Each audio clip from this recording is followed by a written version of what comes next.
بسم اللہ الرحمن الرحیم۔ قربانی کس پر واجب ہے؟ قربانی ہر اس عاقل بالغ مقیم مسلمان مرد اور عورت پر واجب ہے جو صدقہ فطر کے نصاب کا مالک ہو۔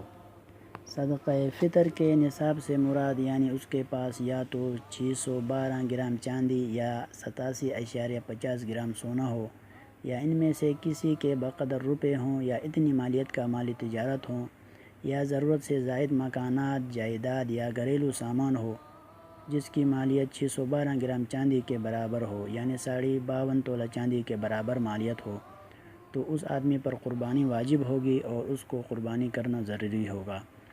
اگر یہ رقم اس کو عید کے 3 دنوں میں ذوالحجہ کے 10ویں، 11ویں، 12ویں تاریخ کے عصر تک مل جائے تو اس پر بھی قربانی واجب ہوگی۔ اور اگر کوئی مسافر ہے، وہ 12ویں تاریخ کے عصر تک مقیم ہو گیا، یا اس نے 15 دن ٹھہرنے کا ارادہ کر لیا تو اس پر بھی قربانی واجب ہو جائے گی۔ لہٰذا مجنون، شرعی مسافر اور غریب پر قربانی واجب نہیں۔ اسی طرح ماں باپ پر بھی بچے کی طرف سے قربانی واجب نہیں، نہ اپنے مال میں سے نہ بچے کے مال میں سے۔ اگر کرنی ہو تو اپنے مال میں سے کریں اور نفلی ہوگی۔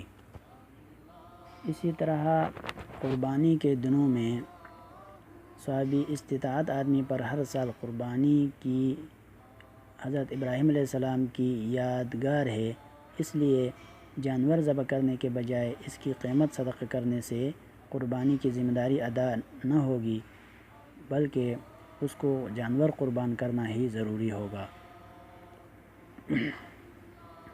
اسی طرح ایک سوال یہ بھی ہے کہ قربانی کے دنوں میں قربانی نہ کر سکنے کی صورت میں شرعاً حکم۔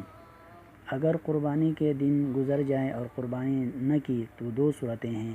جانور موجود تھا، ذبح کرنے کا موقع نہ ملا تو وہ جانور زندہ فقیروں کو خیرات کرنا پڑے گا، اور اس کا گوشت نہ خود کھا سکتا ہے نہ کسی مالدار کو کھلا سکتا ہے۔